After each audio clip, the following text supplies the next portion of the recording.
sabemos cuáles han sido las comunicaciones oficiales por parte del presidente de los Estados Unidos, Donald Trump, por parte de la presidenta Sheinbaum, el despliegue de estos 10,000 elementos de la Guardia Nacional, y hay, pues, incertidumbre, dice Marcelo Ebrard. Por el momento no hay aranceles, pero no hay garantía de que no vaya a haber aranceles. Y dice Marco Rubio, el secretario de Estado de los Estados Unidos, que a pesar de que es un buen gesto de buena voluntad de la presidenta Sheinbaum hacer esta movilización de 10,000 agentes de la Guardia Nacional, dice: no estoy seguro de que todos los problemas que hemos planteado se resuelvan con esos 10,000 agentes. Entonces, evidentemente, pues este primer momento se desvió la crisis inmediata para México, pero pues la crisis de fondo ahí sigue. David Saucedo, consultor en seguridad, gracias como siempre por conversar con nosotros, David. Ana Francisca, qué gusto saludarte a ti, a la auditoría, a tus órdenes. A ver, decíamos ya, arrancó este despliegue en puntos estratégicos de la frontera México con Estados Unidos. Creo que esto generará cuestiones en los mismos lugares y veremos los resultados a un mes, pero también en otros lugares en donde dice la presidenta Sheinbaum no se va a descuidar la seguridad, pero pues lo que se mueve de un lado para el otro sabemos que termina siendo de pronto pues descobijar una región, por ejemplo, ¿no? Una ciudad, una carretera, en fin.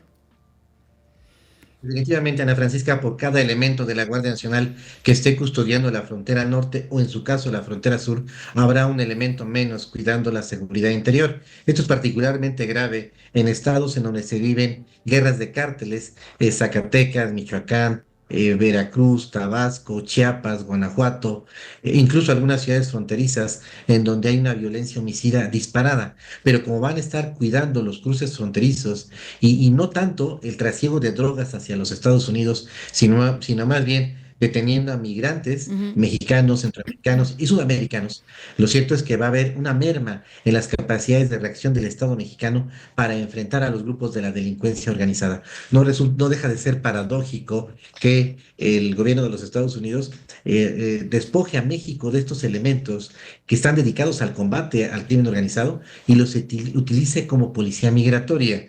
Hay que ver que el comunicado que emitió ayer Claudia Sheinbaum en sus redes sociales, no especificaba, no decía que la Guardia Nacional iba a tener este componente, que es decir, que iba a capturar, detener a las caravanas de migrantes que iban en busca del sueño americano.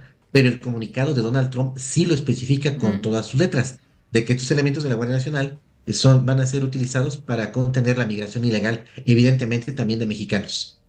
En Estados Unidos también se está reforzando la frontera, militarmente la frontera. Eso tendrá pues muchísimas consecuencias seguramente.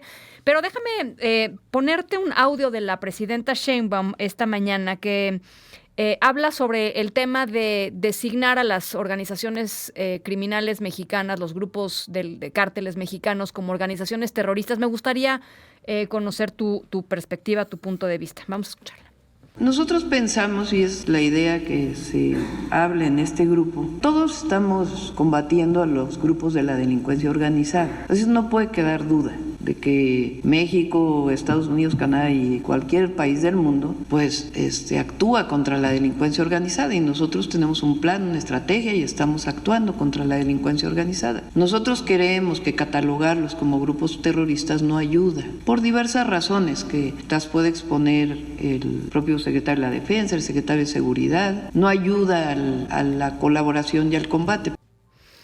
¿Por qué no ayuda, David? ¿O tú tienes una perspectiva distinta? Estoy totalmente de acuerdo con la presidenta Claudia Sheinbaum. La declaración de los grupos de narcotráfico como FTO, Organización Terrorista Internacional, por sus siglas en inglés, no genera ninguna merma en la capacidad operativa, logística, de capacidad de fuego o financiera de los grupos del crimen organizado. En realidad, esta declaratoria de organizaciones terroristas internacionales es un arma de presión mediática, política del gobierno de los Estados Unidos en contra del gobierno de México. ¿Qué es la FTO? Pues es una serie de restricciones económicas, sanciones, congelamiento de activos, incautación de bienes, negación de visas, deportaciones para todas aquellas personas que estén vinculadas con alguna organización catalogada como organización terrorista. No implica, nunca ha implicado la utilización de la fuerza militar para poder desarticular estas organizaciones. Ujú. En todo caso, todas estas herramientas de congelamiento de activos, revisión de cuentas bancarias, intervención de empresas que tengan financiamiento negro, ya existen mecanismos y no aporta nada en realidad esta declaración de FTO para el combate a las células del crimen organizado. Pero sí es un arma mediática de estigma que la presidenta Claudia Sheinbaum y su gobierno cargan a cuestas luego de que Canadá y los Estados Unidos están designando a los cárteles mexicanos como organizaciones terroristas. Es decir, Donald Trump, con la astucia que tiene, la capacidad que tiene mediática, sabe perfectamente que esta designación no afecta de ninguna manera a los cárteles, pero sí presiona y pone contra las cuerdas al gobierno de Claudia Sheinbaum. Ahora, el tema de la negación a ver, el señalamiento por parte de Estados Unidos fue un señalamiento directo al gobierno de México. La presidenta Sheinbaum dice esto es completamente fuera de lugar, el gobierno mexicano no protege cárteles de la droga. La negativa de decir si hay un problema brutal en algunas zonas del país, que es finalmente lo que dice Marco Rubio en su declaración también de ayer, ¿no? Diciendo, a ver, pues hay zonas enteras en donde el narco es el gobierno. Y eso, pues cualquier persona que haya hecho o que haya leído algún reportaje periodístico sabe que es cierto en algunas zonas, etcétera. Pero ¿qué implicaciones tiene, te parece o no te parece, de pronto que la presidenta Sheinbaum no reconozca abiertamente, digamos pues que sí, hay un problema de gobernabilidad en algunas zonas del país, punto? Es evidente que, tal y como tú bien señalas, coincido con tu apreciación, hay varias regiones del país en donde tenemos una sinergia criminal entre las élites políticas y los grupos del narcotráfico en algunos estados del país, pero desde hace décadas los grupos del narcotráfico forman parte de las élites que toman decisiones en materia financiera, política, en el manejo policíaco de la inseguridad inclusive. Es decir, lo que tenemos son rápidamente una penetración del crimen organizado en las estructuras del poder político a nivel municipal, estatal y en algunas ocasiones, como vimos en el caso de Genaro García Luna, permeando incluso a la esfera federal. Me parece que, coincidiendo con tu comentario, tendría que haber de parte del gobierno de México un Sí. reconocimiento de que esto sí ha sucedido. Sin embargo, también te quiero comentar que en 48 horas México pasó de ser, en la perspectiva de Donald Trump, un gobierno, un país que tenía un gobierno con relaciones intolerables con el crimen organizado, prácticamente una narcodemocracia. De ser una narcodemocracia pasó a ser un país con el que se pueden los norteamericanos firmar acuerdos, llegar a pactos en materia migratoria e incluso en materia de seguridad. Me queda claro que Donald Trump no tenía pruebas de la presunta colaboración del actual gobierno federal con el crimen organizado. La Casa Blanca, en el boletín que distribuyó vía redes sociales, mostraba información de prensa acerca de las revelaciones durante el juicio en Sí, contra sí, de Genaro García Luna. así es. Pero eso ocurrió en el sexenio de Felipe Calderón. Es decir, lo que utilizó Donald Trump fue esta acusación en contra del gobierno de México para apuntalar sus intereses comerciales y migratorios.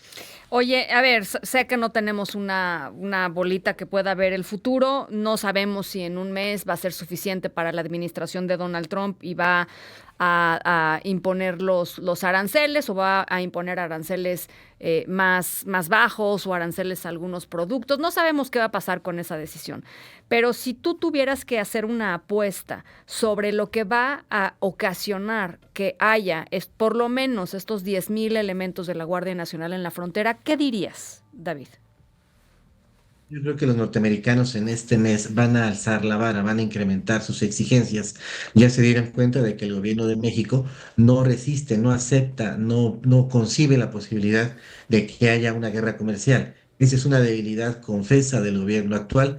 Te pongo un contraejemplo. Los chinos sí van a guerra comercial con los norteamericanos y el cálculo que todos hacen en China y en Estados Unidos es de que quizá dure a lo más un mes, 2 meses, porque los norteamericanos mismos van a tener que levantar estos aranceles por la afectación que va a haber en su mercado interno. México decidió no ir a esta guerra comercial, Sí. pero eso lo pone en una posición de aceptar las condiciones que impongan los norteamericanos.